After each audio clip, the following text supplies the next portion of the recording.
UNRWA isn't a real aid organization. It has failed to distribute most of the aid deliveries in Gaza. UNRWA spends a lot of effort on PR, much of which benefits Hamas, but is not really helping the Gazans. This organization just dramatically announced the halt of their Gaza aid work due to theft in Gaza. Now that is a first-class act in cynicism, because Hamas are the ones stealing the aid and selling it on the black market and shooting Gazans who dare touch the aid before they do. Moreover, UNRWA is just one organization which deals with distributing a relatively small percentage of the total aid. In fact, in November, UNRWA brought 3,381 tons of aid, a mere 6.3% of the total. Now compare that with the World Food Programme, which brought 20,536 tons. That's 38.5% of the total aid. A current Gaza Hamas leader was the head of the Gaza UNRWA Teachers Union. Now, not to be confused with the Lebanon's Hamas leader, who was the head of the Lebanon UNRWA Teachers Union. So you see how intertwined Hamas and UNRWA really are. Anyone concerned about the welfare of Gazans should demand, defund, and dismantle UNRWA. Meanwhile, Hezbollah continues violating the ceasefire while saying at the same time that Israel is violating it. Hezbollah tries to move around the areas where they are not allowed to move, promises money to Shiite Lebanese who want to return to their homes in south of Lebanon, compensation for their losses, thus working on anchoring their leverage over the local population once more. Also, it fires rockets at Israel, and yes, Israel strikes back at Hezbollah's rocket launchers. It's not just that Hezbollah is not supposed to be firing. Hezbollah is not supposed to be armed at all. That's, by the way, according to UN Resolution 1701 from 18 whole entire years ago. Hezbollah must disarm. Now, who will disarm Hezbollah? Lebanon's army is not disarming Hezbollah. Some of it is already infiltrated by Hezbollah operatives and sympathizers. The UN forces are not disarming Hezbollah. Perhaps they're too afraid. So the IDF is acting to stop the Hezbollah. It's acting against Hezbollah in Lebanon and outside too. Yesterday, Israel announced another strike in Syria, for example.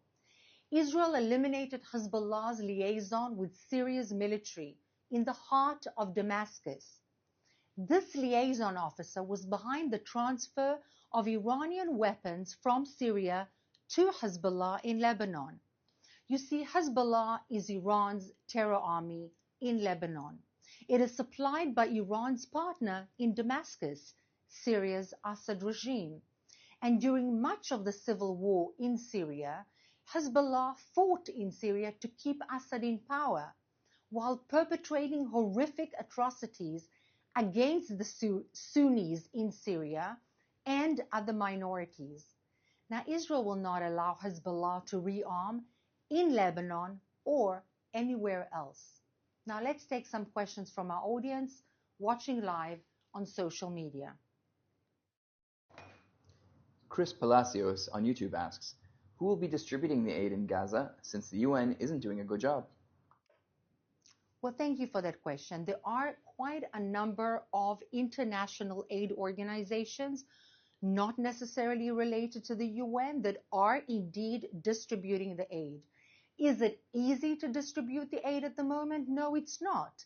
And the specific reason why it's not easy is because of the Hamas bullies that are in fact taking weapons and threatening not only the Gazan population, but also the aid workers against taking the aid and distributing it because they want to have it, to distribute it, and to keep the power in their hands. This is the difficulty, not the lack of distribution or aid organizations. Amanda on Instagram asks, how likely is it that this sham of an aid organization can be defunded permanently, in reference to UNRWA?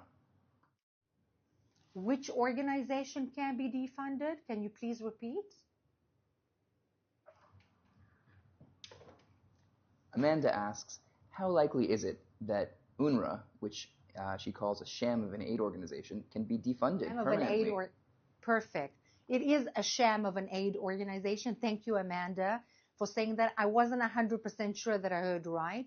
But how easy is it to defund? Well, the international arena, the West, in other words, by the way, the biggest part of the West is actually the United States of America, but there are other countries as well that fund the United Nations and particularly UNRWA. This needs to stop in order for UNRWA to stop being funded. It is a decision by the United Nations, which is supposed to keep the peace. But instead of keeping the peace, it's actually keeping and perpetuating the refugee problem by maintaining this organization that is doing absolutely nothing for the relief of the people living in Gaza and for the actual solving of the problem of the refugees. In fact, it perpetuates the problem rather than relieving it or solving it.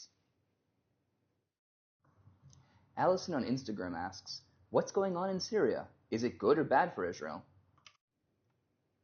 Well, that's a complicated one, and good, it's not good, but it's not bad. Why do I say that?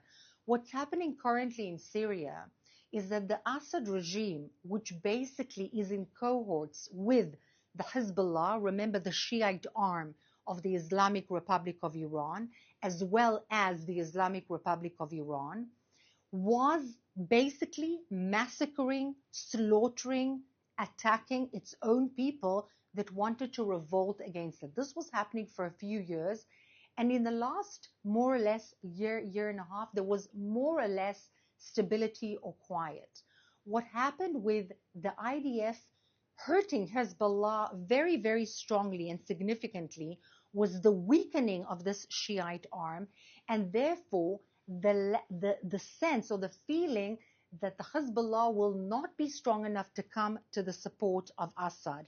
And that was the feeling that the rebels, or rather a big group of very radical jihadi Islamists who are Sunni, that usually don't get along with one another, but in fact they got along because their lowest common denominator is their hatred against the Shiites and against the Assad regime, and basically moved forward to attack the Assad kept anchors inside of Syria, and they did gain some success, in fact significant success and territory. Now what the Islamic Republic of Iran is doing is sending Shiite militias from Iraq to Syria to help them and the Assad regime take that territory back and maintain stability again. These are jihadi Sunni radical Islamists, and these are jihadi, not Islamists exactly by name, but very, very radical Shiite groups on the other hand. And both of them are radical, they are extreme, and not very compatible with Western values, to put it lightly. Why is France calling out the rightful actions that Israel is taking in Lebanon as violations of the ceasefire? Why are they involved at all? Are they acting in good faith? So the French administration and leadership has been doing a few very strange things lately, and it seems as if the current administration and the presidency in France is basically speaking to an internal constituency that is both very left-wing and also Islamist in its thinking. And this is a big problem. Now, France has a long time history with Lebanon and sees itself more or less as the father or the caretaker of Lebanon, in that it created it and sees itself as responsible for maintaining its stability, none of which it has been doing in the past years. Lebanon has been in a very deep depression in terms of its economic status, as well as the fact that the Hezbollah has basically taken over, which means that the Islamic Republic of Iran is ruling there. So is the French administration and presidency acting in good faith? In my humble opinion, the answer to that is no. Is Israel to blame for attacking the thinking and expectancy of Hezbollah attacking Israel? Israel is going to take not one chance. If it sees that there are launches of rockets on the Hezbollah side, on the Lebanese side, it will attack, because this is self-defense. And that is the simple truth behind the move. Talia on Instagram asks, do you think that since Trump has said he will get the hostages back, that Hamas is reconsidering a ceasefire? We need to understand the Hamas is showing and showed and will show zero flexibility. The ideology is extreme and it's radical, and they're there to create a worldwide caliphate of extreme radical Islam throughout the entire globe. However, by saying something like Trump said, he's basically indicating to anyone and everyone who has been supporting the Hamas that they better watch out. Like, for example, Qatar, that it will not tolerate, America will not tolerate anything that will be short of bringing those hostages back. And in a manner of speaking, it is basically the United States is indicating by the statement that Hamas is and will be isolated and that steps will be taken against it. Is it creating some kind of a flexibility in an inflexible organization like Hamas? No. But it is showing that America is very serious and indicating that it will not tolerate any other activity but to hand back the hostages, which means all those around, including Iran and Qatar, etc., to play along the American tune right now, which was not the case before. Thank you, Ruth. For our final question, Ed Barr on YouTube asks, can the residents of the north of Kiryat Shmona, Metula, and so forth return home? What does the ceasefire mean for them? When will schools be reopening? So the ceasefire at the moment is in its first stage, the 60 days in which everything is being tested out. The IDF is slowly taking steps back while the Lebanese army is supposedly taking steps to put itself in the IDF's place.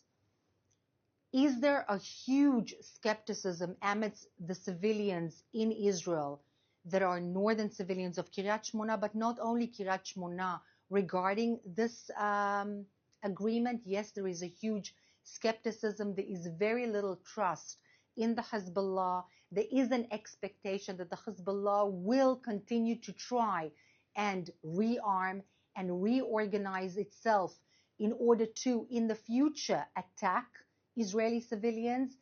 And there is also a little bit of skepticism regarding the willingness and the strength of the Lebanese army to carry out what is expected. However, the IDF has said that it will do everything in its power to prevent the rearming of Hezbollah. But yes, it's difficult for the civilians of Kiryat Shmona to go back, even though there are no rockets at the moment and there are no sirens, but this may be a little bit short-lived. Thank you so much for watching with us. And as always, we'd like to remind you, tomorrow at 3 p.m. we'll be here again. That's 8 a.m. East Coast time, and we want to have you with us again. Thank you so much.